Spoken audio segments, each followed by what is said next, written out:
ਸਤਿ ਸ਼੍ਰੀ ਅਕਾਲ, ਨਮਸਕਾਰ ਤੇ ਆਦਾਬ। मैं हाँ हरजिंद कौर मांगट ਤੇ ਤੁਸੀਂ ਦੇਖ ਰਹੇ ਹੋ ਇੰਡੋਜ਼ ਟੀਵੀ। ਸਵਾਗਤ ਹੈ ਜੀ ਸਾਰਿਆਂ ਦਾ ਪ੍ਰੋਗਰਾਮ ਦੂਜਾ ਪੱਖ ਦੇ ਵਿੱਚ। ਤੇ ਮੇਰੇ ਨਾਲ ਵਿਚਾਰ ਚਰਚਾ ਕਰਨ ਲਈ ਜੁੜ ਚੁੱਕੇ ਨੇ ਐਡੀਲੇਡ ਤੋਂ ਸੀਨੀਅਰ ਜਰਨਲਿਸਟ ਮਿੰਟੂ ਬਰਾੜ, ਜੋ ਕਿ ਇਸ ਸਮੇਂ ਸਾਡੇ ਨਾਲ ਵੀਡੀਓ ਕਾਲ ਰਾਹੀਂ ਮੌਜੂਦ ਨੇ। ਆਓ ਕਰਦੇ ਹਾਂ ਜੀ ਉਹਨਾਂ ਦਾ ਸਵਾਗਤ।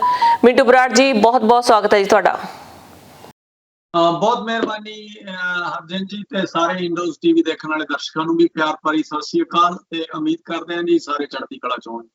ਜੀ ਬਰਾੜ ਸਾਹਿਬ, ਕਰੋਨਾ ਵਾਇਰਸ ਦੇ ਫਿਰ ਤੋਂ ਵੇਰੀਐਂਟ ਸ਼ੁਰੂ ਹੋ ਗਏ ਜੀ। ਓਮਿਕਰੋਨ ਜਿਹਨੂੰ ਆਪਾਂ ਕਹਿੰਦੇ ਹਾਂ ਜੀ, ਇੱਕ ਇਸ ਤੋਂ ਪਹਿਲਾਂ ਡੈਲਟਾ ਵਾਇਰਸ ਸੀਗਾ। ਸੋ ਆਸਟ੍ਰੇਲੀਆ ਦੇ ਵਿੱਚ ਹੁਣ ਹਜ਼ਾਰਾਂ ਦੀ ਗਿਣਤੀ ਦੇ ਵਿੱਚ ਕੇਸ ਆਉਣ ਲੱਗ ਗਏ। ਜੇਕਰ ਗੱਲ ਕੀਤੀ ਜਾਵੇ ਨਿਊ ਸਾਊਥ ਵੈਲਸ ਦੀ, ਤਾਂ ਅੱਜ 23,131 ਤੋਂ ਵੱਧ ਕੇਸ ਦਰਜ ਕੀਤੇ ਗਏ ਨੇ। ਵਿਕਟੋਰੀਆ ਦੇ ਵਿੱਚ ਗੱਲ ਕੀਤੀ ਜਾਵੇ 14,200 ਤੋਂ ਵੱਧ ਕੇਸ ਆਏ ਨੇ। ਕੁਇਨਜ਼ਲੈਂਡ ਦੇ ਵਿੱਚ 5,700 ਦੇ ਕਰੀਬ ਆਏ ਨੇ ਤੇ 2 ਮੌਤਾਂ ਵੀ ਰਿਕਾਰਡ ਕੀਤੀਆਂ ਗਈਆਂ ਨੇ। ਇਸ ਦੇ ਬਾਵਜੂਦ ਵੀ ਜਿਹੜੀ ਸਥਿਤੀ ਬਣੀ ਹੋਈ ਹੈ ਉਹ ਇਹ ਹੈ ਕਿ ਸਕਾਟ ਮੋਰਿਸਨ ਚਾਹ ਕੇ ਵੀ ਹੁਣ ਬਾਰਡਰ ਨਹੀਂ ਬੰਦ ਕਰ ਸਕਣਗੇ, ਕਿਉਂਕਿ ਬਹੁਤ ਜ਼ਿਆਦਾ ਨੁਕਸਾਨ ਹੋ ਚੁੱਕਿਆ ਜੀ। ਇਕਨੋਮੀ ਜਿਹੜੀ ਹੈਗੀ ਹੈ ਜਮਾ ਡਾਊਨ ਚਲੇ ਗਈ ਹੈ, ਜਿਸ ਦੇ ਕਰਕੇ ਸਕਾਟ ਮੋਰਿਸਨ ਨੇ ਇਹ ਵੀ ਕਹਿ ਦਿੱਤਾ ਹੈ ਕਿ ਹੁਣ ਸਾਡੇ ਜਿਹੜੇ ਸਰਕਾਰੀ ਫੰਡ ਨੇ ਜੀ ਖਤਮ ਹੋ ਚੁੱਕੇ ਨੇ। ਆਪਣਾ ਇਲਾਜ ਜਿਹੜਾ ਹੈਗਾ ਜਾਂ ਆਪਣੀਆਂ ਟੈਸਟਿੰਗ ਜਿਹੜੀ ਕੋਵਿਡ ਦੀ ਹੈਗੀ ਆਪਣੀ ਜੇਬ ਦੇ ਖਰਚੇ ਤੋਂ ਕਰਾਓ। ਇਸ ਬਾਰੇ ਜਾਣਕਾਰੀ ਦਿਓ ਤੇ ਨਾਲ ਹੀ ਦੱਸੋ ਜੀ ਐਡੀਲੇਡ ਜਿੱਥੇ ਤੁਸੀਂ ਮੌਜੂਦ ਹੋ ਉੱਥੋਂ ਦੇ ਕਿਹੋ ਜਿਹੇ ਹਾਲਾਤ ਨੇ। ਦੇਖੋ, ਪਹਿਲੀ ਗੱਲ ਤਾਂ ਇਹ ਆ ਵੀ ਜਿਹੜਾ ਨਵਾਂ ਵੇਰੀਐਂਟ ਆਇਆ ਤੇ ਉਹ ਉਨੀ ਤੇਜ਼ੀ ਨਾਲ ਫੈਲ ਰਿਹਾ ਜਿਵੇਂ ਪੁਰਾਣਾ ਸੀਗਾ ਫੈਲਿਆ। ਪਰ ਥੋੜੀ ਜੀ ਤਸੱਲੀ ਦੀ ਗੱਲ ਇਹ ਆ ਵੀ ਜਿੰਨਾ ਪੁਰਾਣੇ ਨੇ ਦਹਿਸ਼ਤ ਫੈਲਾਈ ਸੀ, ਹੁਣ ਉਨੀ ਦਹਿਸ਼ਤ ਨਹੀਂ ਬਣ ਰਹੀ। ਲੋਕ ਯੂਜ਼ ਟੂ ਹੋ ਗਏ। ਸ਼ੇਰ ਆ ਗਿਆ ਵਾਲੀ ਕਹਾਣੀ ਇੱਥੇ ਜਿਹੜੀ ਲਾਗੂ ਹੁੰਦੀ ਆ। ਸੋ ਹੁਣ ਉਵੇਂ ਨਹੀਂ ਡਰ ਰਹੇ ਲੋਕ, ਤੇ ਲੋਕ ਟੱਕਰ ਲੈ ਰਹੇ ਆ। ਤੇ ਸਰਕਾਰਾਂ ਨੂੰ ਵੀ ਕਹਿਣੇ ਪੈ ਗਿਆ ਵੀ ਜਿਉਣਾ ਸਿੱਖੋ ਜੀ, ਇਹਦੇ ਨਾਲ ਹੀ ਜਿਉਣਾ ਸਿੱਖੋ। ਤੇ ਅਸੀਂ ਪਹਿਲਾਂ ਦਿਨ ਤੋਂ ਕਹਿੰਦੇ ਆ ਰਹੇ ਹਾਂ ਵੀ ਕੁਆਲਿਟੀ ਲਾਈਫ ਸੀ ਜਿਹੜੀ ਸਾਡੀ ਉਹ ਖਤਮ ਹੋ ਚੁੱਕੀ ਆ। ਹੁਣ ਸਾਡੀ ਉਹੀ ਛਿੱਕਲੀਆਂ ਪਾਗੇ ਵਾਲੀ ਜ਼ਿੰਦਗੀ ਗਾਂਹਨੂੰ ਰਹਿਣੀ ਆ। ਕਿਤੇ ਕੋਈ ਵੇਰੀਐਂਟ ਆ ਗਿਆ, ਕਿਤੇ ਕੋਈ ਕੈਮੀਕਲ ਜੰਗ ਆ ਗਈ, ਕਿਤੇ ਕੁਛ ਆ ਗਿਆ। ਵੀ ਜਿਹੜੀ ਇਹ ਸਾਇੰਸ ਨੇ ਤਰੱਕੀ ਕੀਤੀ ਸੀ ਬੰਦੇ ਨੂੰ ਮੁਕਾਉਣ ਲਈ, ਉਹਦੀ ਅਸੀਂ ਜਿਹੜੀ ਨਿਉਂ ਦੇ ਵਿੱਚ ਬੈਠੇ ਆ। ਤੇ ਉਹਦੇ ਤੇ ਹੁਣ ਜਿਹੜੀ ਬਿਲਡਿੰਗ ਆ ਉਹ ਉਸਰਨੀ ਸ਼ੁਰੂ ਹੋ ਗਈ ਆ। ਸੋ ਜਿਹੜੀ ਇਹ ਚੀਜ਼ ਨੂੰ ਜੇ ਤਾਂ ਅਸੀਂ ਮੰਨ ਲਾਂਗੇ, ਜਿੰਨੀ ਛੇਤੀ ਮੰਨ ਲਾਂਗੇ, ਹੋ ਸਕਦਾ ਵੀ ਸਾਨੂੰ ਇਹ ਦੁੱਖ ਘੱਟ ਦੇਵੇ। ਤੇ ਜਿੰਨਾ ਚਿਰ ਅਸੀਂ ਨਹੀਂ ਮੰਨਦੇ ਆ, ਦੁੱਖ ਜ਼ਿਆਦਾ ਦੇ ਸਕਦੇ ਆ। ਜਿਹੜੀ ਤੁਸੀਂ ਸਾਊਥ ਆਸਟ੍ਰੇਲੀਆ ਦੀ ਗੱਲ ਕੀਤੀ ਆ, ਸਾਊਥ ਆਸਟ੍ਰੇਲੀਆ ਦੇ ਜੇ ਮੈਂ ਅਫੀਸ਼ੀਅਲ ਅੰਕੜੇ ਦੱਸਾਂ ਤਾਂ ਹੁਣ ਤੱਕ 18,000 ਕੇਸ ਟੋਟਲ ਆਇਆ ਜੀ। ਪਹਿਲਾਂ ਜਦੋਂ ਪੂਰਾ ਜ਼ੋਰ ਕੋਵਿਡ ਦਾ ਸੀ ਉਦੋਂ ਨਹੀਂ ਇੰਨਾ ਸੀ, ਪਰ ਹੁਣ ਐਵਰੇਜ 2500 ਦੇ ਕਰੀਬ ਕੇਸ ਆ ਰਹੇ ਆ। ਕੱਲ ਦਾ ਅੰਕੜਾ 2500 ਕੇਸਾਂ ਦਾ। ਪਰ ਜੇ ਡੈਥ ਦਾ ਦੱਸੀਏ ਤਾਂ 8 ਹੁਣ ਤੱਕ ਜਦੋਂ ਦਾ ਕੋਵਿਡ ਆਇਆ 8 ਜਿਹੜੀਆਂ ਮੌਤਾਂ ਸਾਊਥ ਆਸਟ੍ਰੇਲੀਆ 'ਚ ਹੋਈਆਂ। ਤੇ ਜਿਹੜੇ ਰਿਕਵਰੀ ਗਈ ਹੈ ਤਾਂ 4,000 ਬੰਦੇ ਨੇ ਬੜੀ ਵਧੀਆ ਰਿਕਵਰੀ ਕੀਤੀ ਹੈ ਜਿਹੜੀ ਹੁਣ ਤੇ ਲੇਟੈਸਟ ਆ। ਤੇ 20,000 ਡੇਲੀ ਸਰਕਾਰ ਟੈਸਟ ਵੀ ਹੁਣ ਕਰ ਰਹੀ ਆ। ਹੁਣ ਤੱਕ ਤਕਰੀਬਨ 4 ਲੱਖ ਤੋਂ ਉੱਤੇ ਬੰਦੇ ਦਾ ਟੈਸਟ ਜਿਹੜਾ ਕਰ ਚੁੱਕੀ ਹੈ ਜਦੋਂ ਦਾ ਦੁਬਾਰੇ ਆਇਆ। 90 ਤੋਂ 95 ਕੇ ਜਿਹੜੇ ਪੇਸ਼ੈਂਟ ਆ ਉਹ ਹਸਪੀਟਲ 'ਚ ਆ, ਯਾਨੀ ਕਿ ਜਿਹਨਾਂ ਨੂੰ ਅਸੀਂ ਸੀਰੀਅਸ ਕਹਿ ਸਕਦੇ ਹਾਂ। ਸੋ ਇਹ ਜਿਹੜੇ ਦਰਸਾਉਂਦੇ ਆ ਵੀ ਸਰਕਾਰ ਜਦੋਂ ਦੇਖੀ ਕਿ 2 ਹੁੰਦੇ ਸੀ ਉਦੋਂ ਤਾਂ ਬਹੁਤ ਜ਼ਿਆਦਾ ਸਟ੍ਰਿਕਟ ਸੀ। ਹੁਣ ਜੋ 25 ਹੋ ਗਏ, ਹੁਣ ਆਦੇ ਭਾਈ ਜਿਉਣਾ ਸਿੱਖੋ। ਤਾਂ ਉਹਨਾਂ ਨੇ ਵੀ ਦੇਖ ਲਿਆ ਕਾਰਨ ਇੱਕ ਨਹੀਂ ਹੈ, ਕਾਰਨ ਕਈ ਆ। ਕਾਰਨ ਇੱਕ ਪਾਸੇ ਦਾ ਫਾਈਨੈਂਸ਼ਲੀ, ਜਿਵੇਂ ਤੁਸੀਂ ਦੱਸਿਆ, ਜਦੋਂ ਚੱਕਾ ਘੁੰਮਣੋਂ ਹਟ ਜਾਂਦਾ ਨਾ ਕਿਸੇ ਵੀ ਦੇਸ਼ ਦੀ ਤਰੱਕੀ ਦਾ ਜਿਹੜਾ ਜ਼ਰੀਆ ਹੁੰਦਾ, ਉਹ ਇੱਕ ਚੱਕਾ ਹੁੰਦਾ ਘੁੰਮਣ ਵਾਲਾ। ਉਹ ਜਿੰਨੀ ਸਪੀਡ ਉਸ ਚੱਕੇ ਦੀ ਹੁੰਦੀ ਆ ਉਨੀ ਸਪੀਡ ਨਾਲ ਉਹ ਤੇਜ਼ੀ ਨਾਲ ਉਹ ਜਿਹੜਾ ਤਰੱਕੀ ਕਰਦਾ। ਜਿਹਦਾ ਤੁਸੀਂ ਉਦਾਹਰਨ ਦੇਖ ਸਕਦੇ ਹੋ ਵੀ ਜੋ ਪਹਿਲਾਂ ਸਲੋ ਸਪੀਡ ਚੀਜ਼ਾਂ ਹੁੰਦੀਆਂ ਸੀ, ਗੱਡੇ ਹੁੰਦੇ ਸੀ, ਤਾਂ ਤਰੱਕੀ ਵੀ ਗੱਡੇ ਦੇ ਚੱਕੇ ਮੁਤਾਬਕ ਹੀ ਅੱਗੇ ਹੁੰਦੀ ਸੀ। ਹੁਣ ਜਦੋਂ 150 200 ਕਿਲੋਮੀਟਰ ਦੀ ਸਪੀਡ ਵਾਲੀਆਂ ਗੱਡੀਆਂ ਆਈਆਂ, ਕਾਰਾਂ ਆਈਆਂ, ਤਾਂ ਤਰੱਕੀ ਵੀ ਵੱਧ ਗਈ ਆ। ਤੇ ਉਹ ਤਰੱਕੀ ਨੂੰ ਕੋਵਿਡ ਨੇ ਇੱਕਦਮ ਉਸ ਚੱਕੇ ਨੂੰ ਜਾਮ ਕਰਤਾ ਸੀ। ਤੇ ਉਸ ਚੱਕੇ ਨੂੰ ਜਾਮ ਕਰਕੇ ਇਹਨਾਂ ਨੇ ਸਾਲ 2 ਸਾਲ ਤਾਂ ਔਖੇ ਸੌਖੇ ਕੱਢੇ। ਜਿਹੜੇ ਇਹਨਾਂ ਕੋਲੇ ਸੁਪਰ ਐਨੂਏਸ਼ਨ ਵਗੈਰਾ 'ਚ ਫੰਡ ਪਏ ਹੁੰਦੇ ਆ, ਉਹਦੇ ਸਹਾਰੇ ਲੋਕਾਂ ਨੂੰ ਸਰਵਾਈਵ ਕੀਤਾ। ਪਰ ਸਾਨੂੰ ਸਾਰੇ ਲੋਕਾਂ ਨੂੰ, ਆਮ ਲੋਕ ਹੁਣ ਬੋਲ ਨਹੀਂ ਰਹੇ। ਦੇਖੋ, ਜੇ ਤਾਂ ਹੁੰਦਾ ਲੋਕਾਂ ਦਾ ਕੋਈ ਮਾੜਾ, ਫਿਰ ਤਾਂ ਭੱਜ ਚੀਕਦੇ। ਹੁਣ ਆਮ ਲੋਕ ਇੱਕ ਗੱਲ ਦਬੀ ਆਵਾਜ਼ 'ਚ ਮਹਿਫਲਾਂ 'ਚ ਜ਼ਰੂਰ ਗੱਲ ਕਰਦੇ ਆ ਵੀ ਯਾਰ 2020 ਸਾਡੇ ਪੁਰਾਣੇ ਜੀਵਨ ਨਾਲੋਂ ਚੰਗਾ ਰਿਹਾ। ਇਨਕਮ ਦੇ ਹਿਸਾਬ ਨਾਲ ਅਸੀਂ ਕੰਮ ਵੀ ਕੋਈ ਨਹੀਂ ਕੀਤਾ, ਸਾਡੇ ਖਾਤਿਆਂ 'ਚ ਵੀ 20-50 ਹਜ਼ਾਰ ਡਾਲਰ ਆ ਗਿਆ, ਤੇ ਸਾਨੂੰ ਜਿਹੜੇ ਅਸੀਂ ਸੌਖੇ ਵੀ ਹੋ ਰਹੇ। ਸੋ ਲੋਕਾਂ ਨੂੰ ਬਿਮਾਰੀ ਨੇ ਜ਼ਰੂਰ ਡਰਾਇਆ, ਜਾਂ ਜਿਹਦੇ ਤੇ ਪਈ ਆ ਉਹ ਜ਼ਰੂਰ ਦੁਖੀ ਹੋਏ। ਪਰ ਓਵਰਆਲ ਜਿਹੜੀ ਸਰਕਾਰ ਵੱਧ ਦੁਖੀ ਹੋਈ ਉਹਨਾਂ ਲੋਕਾਂ ਨੂੰ ਸਾਂਭਣ ਲਈ। ਹੁਣ ਸਰਕਾਰ ਨੂੰ ਪਤਾ ਲੱਗ ਗਿਆ ਵੀ ਦੇਖੋ ਇਹਦਾ ਕੋਈ ਹੱਲ ਨਹੀਂ ਹੈ। ਇਹਦਾ ਜੇ ਹੱਲ ਕੱਢਣ ਦੀ ਕੋਸ਼ਿਸ਼ ਕਰਾਂਗੇ ਤਾਂ ਇਹ ਫੇਰ ਸਾਡੇ ਉਲਟ ਹੀ ਜਾਊਗਾ ਤੇ ਸਾਡੇ ਤੋਂ ਇੰਨਾ ਭਾਰ ਚੱਕਿਆ ਨਹੀਂ ਜਾਣਾ।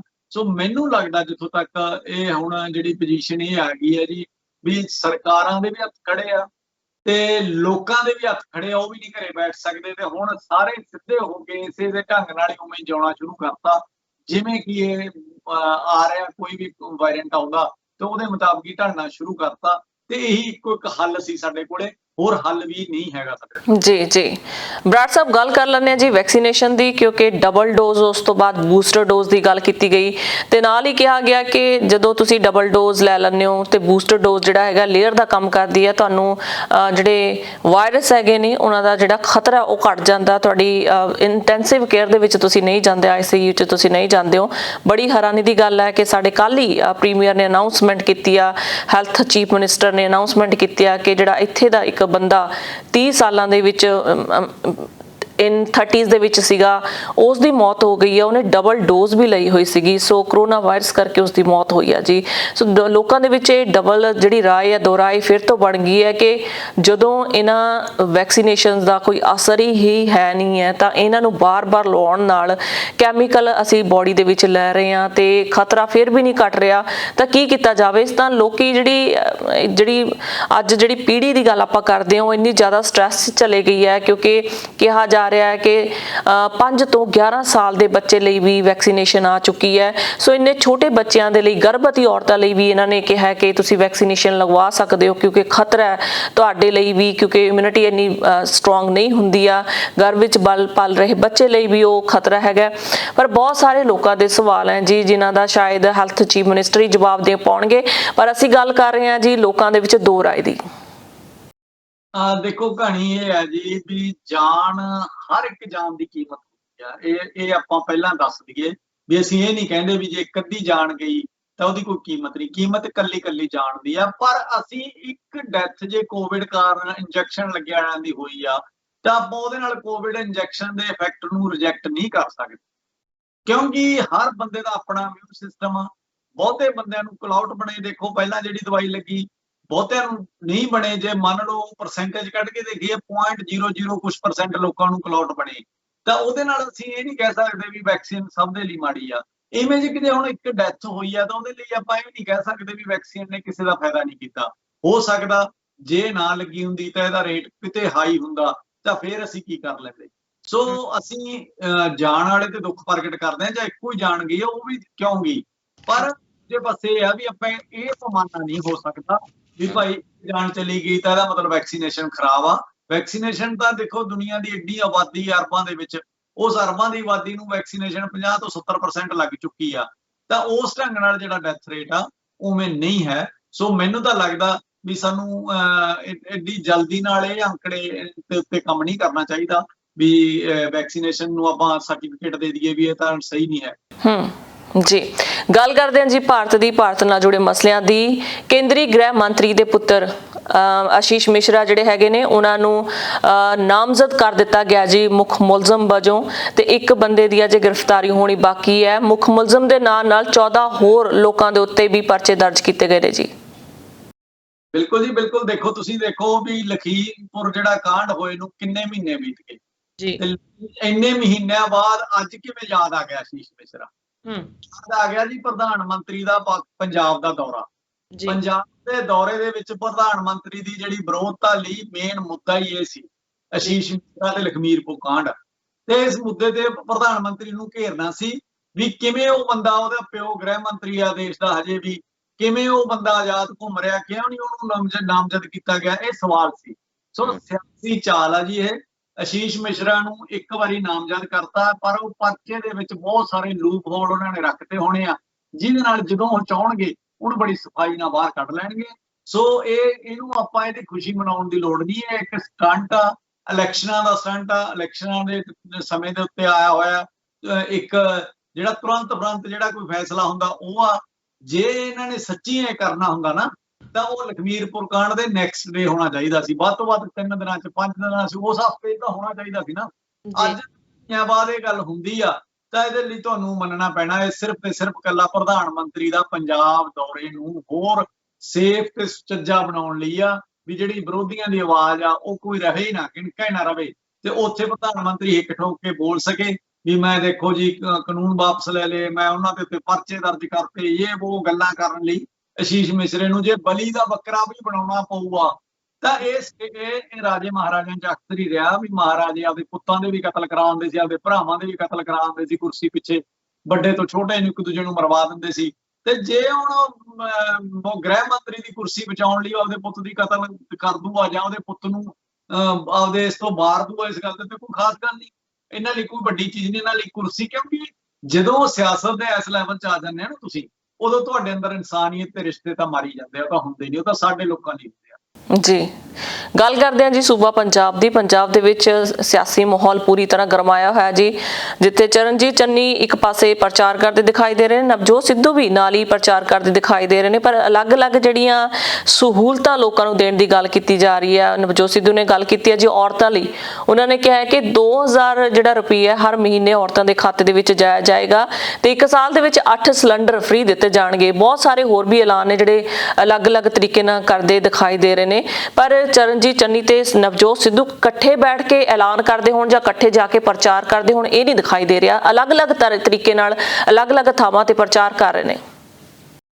ਦੇਖੋ ਜੀ, ਨਵਜੋਤ ਸਿੱਧੂ ਦਾ ਜੇ ਮੈਂ ਹੁਣ ਤੱਕ ਕੋਈ ਪੋਜ਼ਿਟਿਵ ਪੱਖ ਦੇਖਦਾ ਸੀ ਜਾਂ ਮੈਂ ਅੱਜ ਤੱਕ ਇਸ ਮਾਮਲੇ 'ਚ ਕਹਿੰਦਾ ਸੀ ਵੀ ਜੇ ਅਸੀਂ ਅੱਜ ਮਾੜਿਆਂ 'ਚੋਂ ਕੋਈ ਚੰਗਾ ਚੁਣਨਾ ਹੋਵੇ ਜਾਂ ਮਾੜੀਆਂ ਪਾਲਿਸੀਆਂ 'ਚੋਂ ਕੋਈ ਚੰਗੀ ਪਾਲਿਸੀ ਤੇ ਗੱਲ ਕਰਦਾ ਚੁਣਨਾ ਹੋਵੇ ਤਾਂ ਸਿੱਧੂ ਨੂੰ ਸਾਡੇ ਕੋਲ ਇੱਕੋ ਇੱਕ ਆਪਸ਼ਨ ਸਿੱਧੂ ਸੀ ਵੀ ਉਹ ਕੁਝ ਕੁ ਪਾਲਿਸੀਆਂ ਦੀਆਂ ਗੱਲ ਕਰਦਾ ਸੀ, ਉਹ ਜਿਹੜੀਆਂ ਲੀਕੇਜ ਬੰਦ ਕਰਨ ਦੀ ਗੱਲ ਕਰਦਾ ਸੀ, ਚੋਰੀ ਦੀਆਂ ਜਿਹੜੀਆਂ ਗੱਲਾਂ ਹੁੰਦੀਆਂ ਉਹ ਬੰਦ ਕਰਨ ਦੀ ਕੋਸ਼ਿਸ਼ ਕਰਦਾ ਸੀ, ਤੇ ਉਹ ਵਿਕਾਸ ਜਿਹੜਾ ਉਹ ਇੱਕ ਪ੍ਰੋਪਰ ਵੇ ਜਿਹੜੇ ਰਸਤੇ ਆਉਣਾ ਚਾਹੀਦਾ ਉਸ ਵੇਸ ਤੇ ਲਿਆਉਣ ਦੀ ਕੋਸ਼ਿਸ਼ ਦੀ ਗੱਲਾਂ ਕਰਦਾ ਸੀ। ਇਸ ਲਈ ਕਈ ਵਾਰੀ ਕਹਿ ਦਿੰਦਾ ਸੀ ਵੀ ਜਿਹੜੇ ਮੁਫਤ ਦੇ ਆਟਾ ਦਾਲ ਸਕੀਮਾਂ ਤੋਂ ਲੈ ਕੇ ਸ਼ਗਨ ਸਕੀਮਾਂ ਤੋਂ ਲੈ ਕੇ ਇਹ ਸਕੀਮਾਂ ਵਾਲਾ ਜੇ ਤੁਹਾਡੇ ਕੋਲੇ ਆਉਂਦਾ ਉਹ ਪੰਜਾਬ ਦਾ ਭਲਾ ਨਹੀਂ ਕਰ ਸਕਦਾ। ਜਿਹੜੇ ਢੰਗ ਨਾਲ ਸਿੱਧੂ ਕਹਿ ਰਿਹਾ ਵੀ ਉਹ ਥੋੜਾ ਜਿਹਾ ਕਿਤੇ ਨਾ ਕਿਤੇ ਦਿਲ ਨੂੰ ਲੱਗਦੀ ਗੱਲ ਆ ਵੀ ਜੇ ਪੰਜਾਬ ਦਾ ਭਲਾ ਕਰਨਾ ਪਹਿਲਾਂ ਪੰਜਾਬ ਨੂੰ ਪੈਰਾਂ ਸਿਰ ਖੜਾ ਕਰਨਾ ਪੈਣਾ। ਜੇ ਪੰਜਾਬ ਪੈਰਾਂ ਸਿਰ ਖੜਾ ਹੋ ਗਿਆ ਤਾਂ ਪੰਜਾਬ ਦੇ ਲੋਕਾਂ ਦਾ ਵੀ ਭਲਾ ਹੋ ਜਾਊਗਾ। ਜੇ ਘਰ ਸੁਖਾਲਾ ਤਾਂ ਉਹਦਾ ਸੀਰੀ ਪਾਲੀ ਵੀ ਸੁਖਾਲਾ ਹੋ ਜਾਂਦਾ। ਸੋ ਇਹ ਪਾਲਿਸੀ ਸੀਗੀ। ਪਰ ਜਦੋਂ ਦਾ ਕੱਲ ਦਾ ਉਹਨਾਂ ਨੇ ਵੀ ਜਿਹੜਾ 2000 ਵਾਲੀ ਗੱਲ ਅਨਾਉਂਸ ਕੀਤੀ ਆ ਤੇ ਮੈਨੂੰ ਇਹੀ ਲੱਗ ਰਿਹਾ ਵੀ ਕਿਤੇ ਨਾ ਕਿਤੇ ਉਹ ਇੰਨੀ ਕੁ ਕੜਕੀ 'ਚ ਫਸ ਗਿਆ ਵੀ ਚਾਰ ਸਵੇਰੇ ਲੋਕ ਪੈਸੇ ਸਿੱਟੀ ਜਾਂਦੇ ਆ ਤੇ ਸਿੱਧੂ ਕੱਲੇ ਗੱਲਾਂ ਸੁਣਾਈ ਜਾਂਦਾ ਤੇ ਜੋ ਗੱਲਾਂ ਸੁਣਾਉਂਦਾ ਤੇ ਲੋਕਾਂ ਦੀ ਅਟਰੈਕਸ਼ਨ ਦਾ ਕੇਂਦਰ ਨਹੀਂ ਬਣਦਾ ਉਹ। ਤੇ ਫਿਰ ਸਿੱਧੂ ਨੂੰ ਲੱਗਿਆ ਵੀ ਮੈਂ ਵੀ ਇਹ ਜਿਹੇ ਅਨਾਉਂਸਮੈਂਟਾਂ ਕਰਾਂ ਜਿਹਦੇ 'ਚ ਇਹ ਦਿਖਾਵਾਂ ਵੀ ਮੈਂ ਵੀ ਮੁਫਤ ਦੇ ਵਿੱਚ ਵੀ ਚੀਜ਼ਾਂ ਦੇਵਾਂਗਾ। ਹਾਲਾਂਕਿ ਇਹ ਕੰਟਰਾਡਿਕਟਰੀ ਆ ਸਿੱਧੂ ਦੇ ਖੁਦ ਦੇ ਬਿਆਨਾਂ ਦੀ। ਸਿੱਧੂ ਅੱਜ ਤੱਕ ਇੱਕੋ ਗੱਲ ਕਹਿੰਦੇ ਆਏ ਆ ਵੀ ਮੈਂ ਕਦੇ ਵੀ ਉਹ ਮੁਫਤਖੋਰੀ ਸਮਾਜ ਮੁਫਤਖੋਰੀਆਂ ਗੱਲਾਂ ਦੇ ਵਿੱਚ ਵਿਸ਼ਵਾਸ ਨਹੀਂ ਕਰਦਾ। ਤੇ ਹੁਣ ਜੇ ਉਹਦੇ ਮੂੰਹ ਨਾਲ ਅੱਜ ਇਹ ਕਹਿ ਰਹੇ ਆ ਤਾਂ ਉਹ ਜਿਹੜਾ ਮੇਰੇ ਵਰਗੇ ਲੋਕਾਂ ਕੋਲ ਉਹ ਇੱਕ ਆਸ ਦੀ ਕਰਨ ਦਿਖਦੀ ਸੀ, ਜਿਨ੍ਹਾਂ ਨੂੰ ਐ ਲੱਗਦਾ ਸੀ ਵੀ ਚੱਲ ਹੋਰ ਕੰਮ ਤਾਂ ਛੱਡੋ, ਸਿੱਧੂ ਸਟੈਂਡ ਘੱਟ ਆ ਉਹਦਾ ਪਾਰਟੀ ਬਦਲ ਜਾਂਦਾ ਜਾਂ ਉਹ ਬੋਲਦਾ ਜ਼ਿਆਦੇ ਆ ਲੂਜ਼ ਟਾਕ ਕਰਦਾ, ਚੱਲ ਇਹ ਗੱਲਾਂ ਛੱਡੀਏ ਪਰ ਇੱਕ ਪਾਲਿਸੀ ਦੀ ਗੱਲ ਤਾਂ ਕਰ ਰਹੇ ਨਾ ਅਸੀਂ। ਉਹ ਪਾਲਿਸੀ ਦੇ ਲਈ ਥੋੜਾ ਜਿਹਾ ਕਿਤੇ ਨਾ ਕਿਤੇ ਉਹਨੂੰ ਚੰਗਾ ਕਹਿ ਸਕਦੇ ਸੀ ਦੂਜਿਆਂ 'ਚ ਮਾੜਾ 'ਚ। ਵੈਸੇ ਤਾਂ ਇੱਕ ਮੀਡੀਆ ਤੇ ਕਰਮੀ ਕੋਲੋਂ ਕੋਈ ਚੰਗੇ ਮਾੜੇ ਦੀ ਐਨਕ ਲੱਗੀ ਨਹੀਂ ਹੁੰਦੀ, ਪਰ ਜਦੋਂ ਪਰਖਣਾ ਪੈਂਦਾ ਤੁਸੀਂ ਹਰ ਪਰਖ ਤੋਂ ਪਰਖਦੇ ਹੋ ਤਾਂ ਉਹਨਾਂ 'ਚ ਥੋੜਾ ਜਿਹਾ ਚੰਗੀ ਸੀ ਕਹਾਣੀ। ਪਰ ਹੁਣ ਕਿਤੇ ਨਾ ਕਿਤੇ ਇਸ ਗੱਲ ਬਾਰੇ ਵੀ ਸਾਨੂੰ ਸੋਚਣਾ ਪੈਣਾ ਵੀ ਸਿੱਧੂ ਕੋਲੇ ਵੀ ਉਹੀ ਤੀਰ ਆ ਜਿਹੜੇ ਦੂਜਿਆਂ ਦੇ ਤਰਕਸ਼ ਦੇ ਵਿੱਚ ਆ। ਹੁਣ ਮੰਨਣਾ ਤਾਂ ਇਹ ਪੈਣਾ ਵੀ ਪੰਜਾਬ ਦੀ ਜਨਤਾ ਕਿੰਨੀ ਜਾਗਰੂਕ ਹੁੰਦੀ ਆ, ਪੰਜਾਬ ਦੀ ਜਨਤਾ ਕਿਹਨੂੰ ਤੇ ਕਿਵੇਂ ਚੁਣਦੀ ਆ। ਮੈਂ ਤਾਂ ਡੇ 1 ਤੋਂ ਇਹ ਗੱਲ ਕਹਿ ਰਿਹਾ ਜੀ, ਅੱਜ ਤੋਂ 6 ਮਹੀਨੇ ਪੁਰਾਣੇ ਚੱਕ ਕੇ ਕੋਈ ਪ੍ਰੋਗਰਾਮ ਸੁਣ ਲਓ। ਮੈਂ ਤਾਂ ਉਸ ਦਿਨ ਤੋਂ ਕਹਿ ਰਿਹਾ ਜੀ ਸਾਨੂੰ ਸਾਰੀਆਂ ਚੀਜ਼ਾਂ ਨੂੰ ਛੱਡ ਕੇ 65-60 ਪਿੰਡਾਂ ਦੀ ਕਨਸਟੀਟਿਊਸੀ ਚੋਂ ਆਪ 65 ਪਿੰਡਾਂ ਦੇ ਲੋਕਾਂ ਨੂੰ ਇਕੱਠੇ ਹੋ ਕੇ ਇੱਕ ਇਮਾਨਦਾਰ ਬੰਦਾ ਲੱਭਣਾ ਪੈਣਾ। ਭੁੱਲ ਜੋ ਪਾਰਟੀ, ਭੁੱਲ ਜੋ ਕਿਹੜਾ ਦਲ ਆ, ਭੁੱਲ ਜੋ ਕਿਹੜਾ ਉਹਦੀ ਕਾਸ ਨੂੰ ਸੰਬੰਧ ਰੱਖਦਾ, ਕਿਹੜੀ ਜਾਤ ਧਰਮ ਪਾਤ, ਉਹ ਛੱਡ ਦਿਓ। ਇੱਕ 65 ਪਿੰਡਾਂ ਚੋਂ ਇੱਕ ਬੰਦਾ ਹੈ, ਹਰੇਕ ਕਨਸਟੀਟਿਊਸੀ ਚੋਂ ਇੱਕ ਬੰਦਾ ਭਾਲ ਲਓ। ਜੇ ਉਹ 117 ਇਮਾਨਦਾਰ ਬੰਦੇ ਉੱਥੇ ਪਹੁੰਚ ਗਏ ਕੋਈ ਨਾ ਸਰਕਾਰ ਤਾਂ ਆਪੇ ਬਣ ਜੂਗੀ, ਆਪੇ ਉੱਥੇ ਧਿਰ ਬਣ ਜੂਗੀ, ਆਪੇ ਸਭ ਕੁਝ ਹੋ ਗਿਆ ਜੀ। ਬਰਾੜ ਸਾਹਿਬ ਮੈਂ ਇੱਥੇ ਇਹੀ ਗੱਲ ਕਰਨਾ ਚਾਹੁੰਦਾ, ਜਿਵੇਂ ਤੁਸੀਂ ਕਿਹਾ ਕਿ 117 ਵਿਧਾਨ ਸਭਾ ਹਲਕਿਆਂ ਦੇ ਵਿੱਚ ਇੱਕ ਇਮਾਨਦਾਰ ਬੰਦਾ ਚੁਣ ਲਓ। ਕਿਸਾਨਾਂ ਨੇ ਆਪਣੀ ਪਾਰਟੀ ਬਣਾਈ ਆ ਜੀ, ਕਿਸਾਨਾਂ ਦੇ ਕਈ ਲੋਕੀ ਜਿਹੜੇ ਹੱਕ ਦੇ ਵਿੱਚ ਨਿੱਤਰੇ ਨੇ, ਕਈ ਲੋਕੀ ਉਹਦੇ ਵਿਰੋਧ ਵਿੱਚ ਵੀ ਆਏ ਨੇ। ਕਿਹਾ ਜਾ ਰਿਹਾ ਸੀ ਲੰਮੇ ਸਮੇਂ ਤੋਂ ਮੰਗ ਕੀਤੀ ਜਾ ਰਹੀ ਸੀ ਕਿ ਅਜਿਹੀ ਪਾਰਟੀ ਸਾਹਮਣੇ ਆਵੇ, ਕਿਸਾਨਾਂ ਦਾ ਚਿਹਰਾ ਸਾਹਮਣੇ ਆਵੇ, ਕੋਈ ਕਿਸਾਨ ਅਜਿਹੀ ਪਾਰਟੀ ਲੈ ਕੇ ਆਣ ਤੇ ਜਿਨ੍ਹਾਂ ਨੂੰ ਅਸੀਂ ਤੀਜੇ ਧੜੇ ਦੇ ਸਮਾਨ ਅਸੀਂ ਦੇਖੀਏ ਤੇ ਉਹਨਾਂ ਨੂੰ ਅਸੀਂ ਵੋਟ ਪਾਉਣ ਦੀ ਗੱਲ ਕਰੀਏ, ਪਰ ਜਿਵੇਂ ਹੀ ਕਿਸਾਨਾਂ ਨੇ ਪਾਰਟੀ ਬਣਾਈ ਹੈ ਜੀ, ਉਸ ਤੋਂ ਬਾਅਦ ਲੋਕਾਂ ਦੇ ਜਿਹੜੇ ਨੈਗੇਟਿਵ ਪੱਖ ਨੇ ਬਹੁਤ ਸਾਰੇ ਸਾਹਮਣੇ ਆਉਣੇ ਸ਼ੁਰੂ ਹੋ ਗਏ ਕਿ ਕਿਉਂ ਬਣੀ ਆ ਪਾਰਟੀ, ਇਹਨਾਂ ਨੂੰ ਆਮ ਆਦਮੀ ਪਾਰਟੀ ਨਾਲ ਸਮਰਥਨ ਕਰਨਾ ਚਾਹੀਦਾ ਸੀ ਜਾਂ ਇਸ ਸਮੇਂ ਨਹੀਂ ਪਾਰਟੀ ਬਣਾਉਣੀ ਚਾਹੀਦੀ। ਕੀ ਕਹਿਣਾ ਚਾਹੋਗੇ? ਬਿਲਕੁਲ ਜੀ, ਮੈਂ ਵੀ ਇਸ ਗੱਲ ਦੇ ਹੱਕ ਦੇ ਵਿੱਚ ਨਹੀਂ ਹਾਂ। ਮੈਂ ਜਿਹੜੀ ਮੈਂ ਪਾਲਿਸੀ ਦੇ ਰਿਹਾ, ਮੈਂ ਉਹ ਪਾਰਟੀਆਂ ਤੋਂ ਉੱਠ ਕੇ ਦੀ ਪਾਲਿਸੀ ਦੇ ਰਿਹਾ। ਜੇ ਕਿਸਾਨ ਮੈਨੇ ਵੀ ਕਰਨਾ ਸੀ ਤਾਂ ਉਹ ਵੀ ਇਹ ਕਰ ਸਕਦੇ ਸੀ। ਉਹ 65 ਪਿੰਡਾਂ ਦੀ ਪੰਚਾਇਤਾਂ ਬਣਦੀਆਂ, ਮਹਾ ਪੰਚਾਇਤਾਂ ਬਣਦੀਆਂ, ਉਹਨਾਂ ਦੇ ਵਿੱਚ ਬੰਦਿਆਂ ਦੇ ਨਾਂ ਰੱਖੇ ਜਾਂਦੇ, ਫਿਰ ਉਹਨਾਂ ਚੋਂ ਇੱਕ ਨਾਂ ਚੁਣਿਆ ਜਾਂਦਾ ਵੀ ਸਾਡੇ ਵੱਲੋਂ ਆਹ ਨਾਂ ਜੀ, ਅਸੀਂ ਇਸ ਬੰਦੇ ਨੂੰ ਵੋਟਾਂ ਪਾਉਣੀਆਂ ਸਾਰਿਆਂ ਨੇ, ਸਰਬਸੰਮਤੀ ਸਾਡੀ ਇਸ ਨਾਂ ਤੇ ਹੁੰਦੀ ਆ। ਤਾਂ ਉਦੋਂ ਬਾਅਦ ਉਹਨੂੰ ਪਾਰਟੀਆਂ ਦੀ ਲੋੜ ਹੀ ਨਹੀਂ ਸੀ ਕਿਸੇ ਗੱਲ ਦੀ। ਇੱਕ ਅਸੀਂ ਰੋਜ਼ ਖਬਰ ਸੁਣਦੇ ਆ, ਰੋਜ਼ ਇੱਕ ਕਹਾਵਤ ਬੋਲਦੇ ਆ ਵੀ ਜਿਹੜੇ ਕਿਤੇ ਵੀ ਲਾਹੌਰ ਮਾੜੇ ਹੋ ਪਿਸ਼ੌਰ ਵੀ ਮਾੜੇ ਆ। ਸਰ ਜੇ ਕੋਈ ਚੰਗਾ ਸੋਚਦਾ ਚੰਗਾ ਬੰਦਾ, ਉਹਨੂੰ ਮਤਲਬ ਨਹੀਂ ਕਿਸੇ ਪਾਰਟੀ ਤੱਕ। ਅਸੀਂ ਇੱਕ ਇਮਾਨਦਾਰ ਤੇ ਚੰਗੀ ਸੋਚ ਵਾਲਾ ਬੰਦਾ ਚੁਣਨਾ ਸੀ, ਜਿਹੜਾ ਕਿ ਅੱਗੇ ਜਾ ਕੇ ਲੋਕਾਂ ਦੀ ਆਵਾਜ਼ ਬਣ ਜੇ। ਉਹਨੂੰ ਲੋੜ ਨਹੀਂ ਕਿਸੇ ਗੱਲ ਕਰਦੀ, ਉਹਨੂੰ ਆਪਦੇ ਹਲਕੇ ਤੱਕ ਮਤਲਬ ਹੋਵੇ, ਆਪਦੇ ਹਲਕੇ 'ਚ ਜਿਨ੍ਹਾਂ ਨੇ ਉਹ 'ਚ ਵਿਸ਼ਵਾਸ ਦਿਖਾਇਆ ਤਾਂ ਉਸ ਦੇ ਭਲੇ ਲਈ ਉਹ ਸੋਚੇ। ਸੋ ਜਦੋਂ ਏਦਾਂ 117 ਬੰਦੇ ਜਾਂਦੇ, ਉਹ ਖਿਚੜੀ ਸਰਕਾਰ ਨਹੀਂ ਬਣਨੀ ਸੀ। ਚੰਗੇ ਬੰਦੇ ਜਦੋਂ ਬਹਿੰਦੇ ਆ ਨਾ ਕਿ ਚੰਗੀ ਗੱਲ ਕਰਦੇ ਆ, ਚੰਗੀ ਸੰਗਤ ਉਸਾਰੂ ਗੱਲਾਂ ਹੁੰਦੀਆਂ ਤੇ ਉਹ ਚੰਗਾ ਕੁਝ ਸਿਰਜ ਲੈਂਦੇ। ਪਰ ਜਦੋਂ ਪਾਰਟੀ ਬੇਸ ਤੇ ਗੱਲ ਆਉਂਦੀ ਹੈ ਤੇ ਪਾਰਟੀ ਬੇਸ ਤੇ ਅਸੀਂ ਰੋਜ਼ ਕੋਈ ਨਾ ਕੋਈ ਵੀਡੀਓ ਲੀਕ ਹੁੰਦੀ ਦੇਖਦੇ ਆ, ਕੋਈ ਆਡੀਓ ਲੀਕ ਹੁੰਦੀ ਦੇਖਦੇ ਆ, ਤਾਂ ਦੇਖੋ ਕਿਹੋ ਜਿਹੇ ਵਾਅਦੇ ਕੀਤੇ ਜਾਂਦੇ ਆ। ਮੇਰੀ ਸਰਕਾਰ ਆ ਜਾਣ ਤੇ ਮੈਂ ਤੈਨੂੰ ਰੇਤੇ ਦੀਆਂ ਖੱਡਾਂ ਦਿਵਾ ਦੂੰ, ਮੇਰੀ ਸਰਕਾਰ ਆ ਜਾਣ ਤੇ ਮੈਂ ਤੈਨੂੰ ਚੌਧਰੀ ਬਣਾ ਦੂੰ। ਆਹ ਸੋਚਣ ਵਾਲੇ ਆਪਦੇ ਲੋਕਾਂ ਨੂੰ, ਆਪਦੇ ਚਹੇਤਿਆਂ ਨੂੰ ਖੁਸ਼ ਕਰਨ ਦੀਆਂ ਆਹ ਸੋਚਦੇ ਬੰਦਿਆਂ ਨੂੰ ਤੁਸੀਂ ਜੇ ਟਿਕਟਾਂ ਦਿਓਗੇ ਜਾਂ ਉਹਨਾਂ ਨੂੰ ਸਰੋਪੇ ਪਾ ਕੇ ਲੀਡਰ ਬਣਾਓਗੇ ਤਾਂ ਕਿੱਥੋਂ ਤੁਸੀਂ ਪੰਜਾਬ ਦਾ ਭਲਾ ਜਾਣ ਲਓਗੇ। ਸੋ ਮੈਨੂੰ ਤਾਂ ਇਸ ਗੱਲ ਦੀ ਹੈਰਾਨੀ ਆਉਂਦੀ ਹੈ ਵੀ ਸਾਡੇ ਕੋਲੇ ਕੀ 117 ਇਮਾਨਦਾਰ ਬੰਦੇ ਨਹੀਂ ਹੈ। ਅੱਜ ਕੱਲ੍ਹ ਡਾਕਟਰ ਸਵਾਈਮੈਨ ਜਾਂ ਹੋਰ ਕੁਝ ਇੱਕ ਬੰਦੇ ਹੋਰ ਇਸੇ ਵਿਸ਼ੇ ਤੇ ਗੱਲ ਕਰ ਰਹੇ ਆ, ਪਰ ਅਸੀਂ ਤਾਂ 6 ਮਹੀਨੇ ਪਹਿਲਾਂ ਇਹ ਗੱਲਾਂ ਕਹਿਤੀਆਂ ਸੀ ਵੀ ਇਹੀ ਪਾਲਿਸੀ ਆ। ਦੂਜੇ ਪਾਸੇ ਜਿਹੜੇ ਕਿਸਾਨਾਂ ਦੀ ਜੇ ਗੱਲ ਕਰੀਏ ਨਾ, ਕਿਸਾਨ ਸੰਘਰਸ਼ ਦੇ ਮਾਮਲੇ ਦੇ ਵਿੱਚ ਮੈਂ ਇੱਕ ਚੀਜ਼ ਨੋਟ ਕੀਤੀ ਆ। ਮੈਂ ਕਲੋਜ਼ਲੀ ਸਾਰੀਆਂ ਜਥੇਬੰਦੀਆਂ ਨੂੰ ਦੇਖਦਾ ਰਿਹਾ, ਮੈਂ ਕਲੋਜ਼ਲੀ ਹਰ ਚੀਜ਼ ਨੋਟ ਕੀਤੀ ਆ। ਜੇ ਹੁਣ ਕਹਿਣਾ ਜਾਂ ਕਹੂੰਗਾ ਤਾਂ ਕੰਟਰੋਵਰਸੀ ਵੀ ਬਣ ਸਕਦੀ ਹੈ। ਲੋਕ ਇਸ ਚੀਜ਼ ਨੂੰ ਇਹ ਵੀ ਕਹਿ ਸਕਦੇ ਵੀ ਇਹ ਪਾਰਟਿਕੂਲਰ ਬੰਦਿਆਂ ਨੂੰ ਸਲਾਹ ਰਿਹਾ, ਪਾਰਟਿਕੂਲਰ ਬੰਦਿਆਂ ਦੀ ਹੈਲਪ ਕਰ ਰਿਹਾ ਜੀ। ਜਿਹੜਾ ਸੱਚ ਆ, ਸੱਚ ਬੋਲਣ ਨੂੰ ਮੈਨੂੰ ਕੋਈ ਨਹੀਂ ਰੋਕਦਾ। ਸੱਚ ਇਹ ਹੈ ਜੀ ਵੀ ਜੇ ਕਿਸਾਨ ਸੰਘਰਸ਼ ਦੇ ਵਿੱਚ ਆਪਾਂ ਪੰਜਾਬ ਦੀਆਂ ਜਥੇਬੰਦੀਆਂ ਦੀ ਗੱਲ ਕਰੀਏ ਤਾਂ ਸਭ ਤੋਂ ਵੱਡਾ ਯੋਗਦਾਨ ਰਿਹਾ, ਉਹ ਜੇ ਇੱਕੋ ਹੀ ਕਿਸੇ ਜਵਾਗ ਨੂੰ ਵੀ ਪੁੱਛ ਲਈਏ ਤਾਂ ਉਹ ਰਿਹਾ ਜੀ ਅਗਰਾਹਾਂ ਗਰੁੱਪ ਦਾ। ਅਗਰਾਹਾਂ ਗਰੁੱਪ ਵਿੱਚ ਉਹ ਸ਼ਾਮਲ ਨਹੀਂ ਹੋਇਆ, ਪਰ ਉਹਨੇ ਮਿਨੀਮਮ ਸਪੋਰਟ ਪ੍ਰੋਗਰਾਮ ਦੇ ਤਹਿਤ ਜਿਹੜੀ ਸਪੋਰਟ ਕੀਤੀ, ਡੇ 1 ਤੋਂ ਸਪੋਰਟ ਕੀਤੀ। ਭਾਵੇਂ ਲੱਖ ਕਿਹਾ ਵੀ ਅਗਰਾਹਾਂ ਵਿਕ ਗਿਆ ਜੀ, ਆਏ ਹੋ ਗਿਆ ਜੀ, ਫਲਾਣਾ, ਲੋਕ ਬਣਾਈ ਗਏ ਡਰਾਮੇ। ਪਰ ਬੰਦਿਆਂ ਦਾ ਜੇ ਅੱਜ ਤੁਸੀਂ ਫੋਟੋਆਂ ਚੱਕ ਲਓ ਸੰਘਰਸ਼ ਦੀਆਂ, ਜੇ ਉਹਨਾਂ ਦੀਆਂ ਔਰਤਾਂ ਗਈਆਂ ਤਾਂ ਅਗਰਾਹਾਂ ਗਰੁੱਪ ਦੀਆਂ ਔਰਤਾਂ 70-80% ਗਈਆਂ ਜੀ। ਕਿਸੇ ਗਰੁੱਪ ਦੀਆਂ ਨੇ, ਜੇ ਉਹਨਾਂ ਦਾ ਇਕੱਠ ਗਿਆ ਤਾਂ ਉਹਨਾਂ ਦਾ 70% ਤੋਂ ਉੱਤੇ ਇਕੱਠ ਗਿਆ। ਨੇ ਕਿਤੇ ਲਿਆ ਨਹੀਂ, ਉਹਨਾਂ ਦੀ ਪਾਲਿਸੀ ਵੋਟਾਂ 'ਚ ਖੜੇ ਹੋਣ ਦੀ ਹੈ ਨਹੀਂ। ਪੈਸੇ ਦਾ ਹਿਸਾਬ ਕਿਤਾਬ ਜਾਂ ਜਿਹੜੀ ਆਰਗੇਨਾਈਜ਼ ਕੀਤੀ ਉਹਨਾਂ ਨੇ ਉਹ ਟੌਪ ਕੀਤੀ ਸਿਰੇ ਦੀ। ਤੁਸੀਂ ਅੱਜ ਤੱਕ ਕੋਈ ਵੀ ਇੰਟਰਵਿਊ ਚੱਕ ਕੇ ਦੇਖ ਲਓ ਜੋਗਿੰਦਰ ਸਿੰਘ ਅਗਰਾਹਾਂ ਦੀ, ਬੜੀ ਸੁਲਝੀ ਹੋਈ ਇੰਟਰਵਿਊ ਹੁੰਦੀ ਆ, ਪਰ ਜਿੱਥੇ ਕੰਟਰੋਵਰਸੀ ਖੜੀ ਹੁੰਦੀ ਹੈ, ਜਿੱਥੇ ਮੈਂ ਵੀ ਕਈ ਵਾਰੀ ਪਿੱਛੇ ਸਟੈਪ ਲੈ ਲੈਣਾ, ਉੱਥੇ ਕਾਮਰੇਡ ਵਰਸੇ ਸਿੱਖ ਸ਼ਬਦ ਆ ਜਾਂਦਾ ਤੇ ਉਹਦੇ 'ਚ ਜਦੋਂ ਕੰਟਰੋਵਰਸੀਅਲ ਗੱਲਾਂ ਹੋ ਜਾਂਦੀਆਂ, ਮੈਂ ਉਹ ਤੇ ਰਾਜੀ ਨਹੀਂ ਹਾਂ। ਮੈਂ ਉਸ ਦੀਆਂ ਐਨਕਾਂ ਲਾਉਣੀਆਂ ਚਾਹੁੰਦਾ, ਮੈਂ ਉਹ ਐਨਕਾਂ ਹੋਣੀਆਂ ਨਹੀਂ ਚਾਹੀਦੀਆਂ। ਕੀ ਕਾਮਰੇਡ, ਕੀ ਸਿੱਖ ਇਨਸਾਨ ਸਭ ਤੋਂ ਪਹਿਲਾਂ, ਉਦੋਂ ਬਾਅਦ ਇਹ ਧਰਮ ਹਰੇਕ ਦਾ ਨਿੱਜੀ ਮਸਲਾ। ਮੈਂ ਧਰਮ, ਮੈਨੂੰ ਸਿੱਖ ਧਰਮ ਚੰਗਾ ਲੱਗਦਾ, ਮੈਨੂੰ ਕਿੰਤੂ ਪਰੰਤੂ ਨਾ ਕਰੋ।